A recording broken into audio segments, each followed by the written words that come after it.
ഈ കാണുന്ന വലിയ ഡാമിനടിയിൽ ഒരു ഗ്രാമം മറഞ്ഞിടക്കുന്നുണ്ട് എന്ന് പറഞ്ഞാൽ നിങ്ങൾ വിശ്വസിക്കുമോ? ഇന്ന് വയനാട്ടിലെത്തുന്ന ഭൂരിഭാഗം ടൂറിസ്റ്റുകളും വിസിറ്റ് ചെയ്യുന്ന ഒരു സ്ഥലമാണ് ബാണാസുര സാഗർ ഡാം. മണ്ണ് കൊണ്ട് നിർമ്മിച്ചിട്ടുള്ള അണക്കെട്ടുകളിൽ ഇന്ത്യയിൽ ഏറ്റവും വലുതും ഏഷ്യയിൽ രണ്ടാമതുമായിട്ട് വരുന്ന ഈ ഒരു അണക്കെട്ട് 1979-80 കാലഘട്ടത്തിലാണ് ആദ്യഘട്ടം പൂർത്തിയാകുന്നത്. ഈ ഒരു അണക്കെട്ട് ഇവിടെ വരുന്നതിന് മുമ്പ് ഒരുപാട് പേര് തിങ്ങി താമസിച്ചിരുന്ന വയനാട്ടിലെ തന്നെ അറിയപ്പെടുന്ന തരിയോട് എന്ന് പറയുന്ന ടൗൺ ഉണ്ടായിരുന്ന പ്രദേശമായിരുന്നു ഇത്. അണക്കെട്ട് നിർമ്മിക്കുന്നതിന്റെ ഭാഗമായിട്ട് ആ ഒരു ഗ്രാമപഞ്ചായത്തിലെ മുഴുവൻ ജനങ്ങളെയും മാറ്റിപ്പാർപ്പിക്കുകയാണ് ഉണ്ടായത്.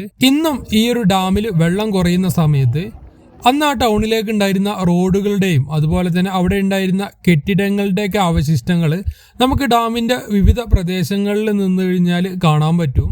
തരിയോട് എന്ന് പറയുന്ന ഒരു പഞ്ചായത്തും ഒരു ഗ്രാമം തന്നെ ഉണ്ടായിരുന്നു. ഇതിൽ ഏകദേശം 2000 കുടുംബം അടങ്ങുന്ന ഒരു ഗ്രാമപ്രദേശമാണ് ഇതിന്റെ വെള്ളത്തിനടിയിൽ ഇപ്പോൾ ഉള്ളത്. ഡാം ഫില്ല് ചെയ്യാൻ വേണ്ടിയിട്ട് ഒഴിപ്പിച്ചതാണിത്. ആൾക്കാർ മാറി താമസിക്കുകയാണ്. ഇപ്പോഴും പഴയ കടകളും അതല്ല അതിന്റെ അവശേഷങ്ങളൊക്കെ ഇപ്പം വെള്ളത്തിനടിയിലുണ്ട്. വെള്ളം മാർച്ച് ഏപ്രിൽ മാസങ്ങളിൽ കാണാൻ കഴിയും. അതിന്റെ കിണറുകളും വീടിന്റെ തറകളും അവശിഷ്ടങ്ങളൊക്കെ, സ്കൂളുകളും പോലീസ് സ്റ്റേഷൻ, പള്ളി, അങ്ങനെയുള്ള അമ്പലം ഈ ഭാഗത്താണോ അതോ ഈ ഏരിയയിലാണ് കാണുന്നത്. കുറ്റ്യാടി ജലവൈദ്യുത പദ്ധതിയിലേക്ക് വെള്ളം എത്തിക്കുന്നതിനും അതുപോലെ തന്നെ വരണ്ട പ്രദേശങ്ങളിലേക്ക് ജലസേചനം, കുടിവെള്ളം ഒക്കെ എത്തിക്കുക, ഉറപ്പാക്കുക എന്നുള്ള ഉദ്ദേശത്തോടു കൂടിയൊക്കെയാണ് കേട്ടോ ഈ ഒരു ഡാം ഇവിടെ നിർമ്മിച്ചത്. ഇന്ന് ഈ ഒരു ഡാമിന്റെ പ്രകൃതി ഭംഗി കൊണ്ടും അതുപോലെ തന്നെ ഈസി ആയിട്ട് ടൂറിസ്റ്റുകൾക്ക് വന്നു പോകാൻ വിസിറ്റ് ചെയ്യാം എന്നുള്ളത് കൊണ്ടൊക്കെ തന്നെ വയനാട്ടിലെ അറിയപ്പെടുന്ന ഒരു ടൂറിസ്റ്റ് കേന്ദ്രമായിട്ട് ഇന്ന് ബാണാസുര സാഗർ ഡാം മാറിയിട്ടുണ്ട്. മുതിർന്നവർക്ക് 40 രൂപയും കുട്ടികൾക്ക് 20 രൂപയുമാണ് ഇവിടെ ടിക്കറ്റ് നിരക്ക് വരുന്നത്.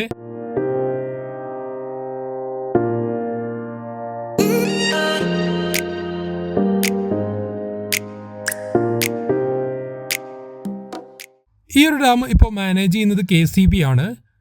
ടിക്കറ്റ് കൗണ്ടറിന് അവിടുന്ന് ഏകദേശം 1 കിലോമീറ്ററോളം സഞ്ചരിച്ചാലാണ് നമുക്ക് ഡാം സൈഡിലോട്ട് എത്താൻ പറ്റുക. ഒന്നെങ്കിൽ നമുക്ക് നടന്നു പോകാം, അല്ലെങ്കിൽ KCB ഏർപ്പെടുത്തിയിട്ടുള്ള ഷട്ടിൽ സർവീസ് ഉണ്ട്. 25 രൂപ കൊടുത്തു കഴിഞ്ഞാൽ നമുക്ക് അപ്പ് ആൻഡ് ഡൗൺ ടിക്കറ്റ് ഇവിടുന്ന് കിട്ടും.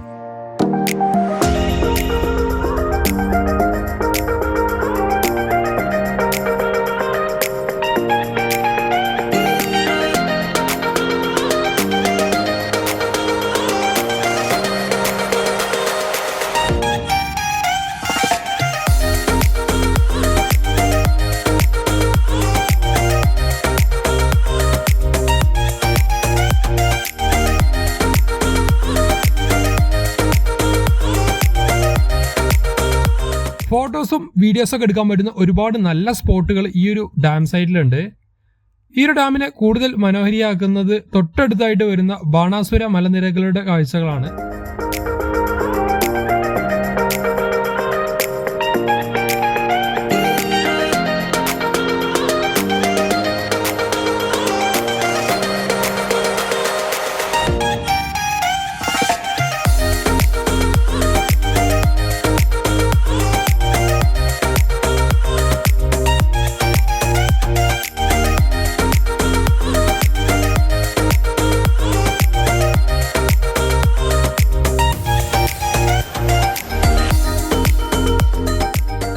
ഈ ഒരു ടൂറിസ്റ്റ് പ്ലേസിലെ പ്രധാന ആകർഷണങ്ങളിൽ ഒന്നാണ് കേട്ടോ ഡാമിലൂടെയുള്ള സ്പീഡ് ബോട്ട് യാത്ര.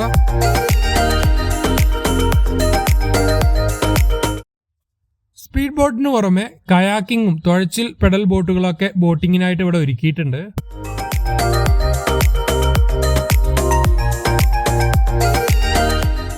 ഇവിടുത്തെ മറ്റൊരു അട്രാക്ഷനാണ് സിപ്പ് ലൈന്. ഡാം വ്യൂ ഒക്കെ നല്ലപോലെ കാണാൻ പറ്റുന്ന രീതിയിൽ ഡാമിന്റെ തൊട്ട് സൈഡിലൂടെയാണ് കേട്ടോ സിപ്പ് ലൈൻ വലിച്ചിട്ടുള്ളത്.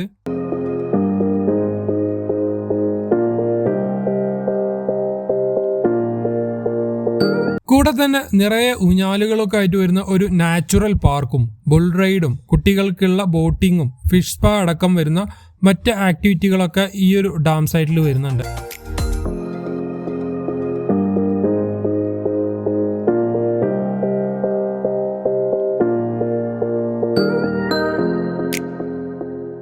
വയനാട് എത്തുന്ന സമയത്ത് ഫാമിലിക്കൊപ്പം ഒഴിവ് സമയങ്ങൾ ചെലവഴിക്കാൻ പറ്റുന്ന നല്ലൊരു സ്പോട്ടാണ് കേട്ടോ ബാണാസുര സാഗർ ഡാം.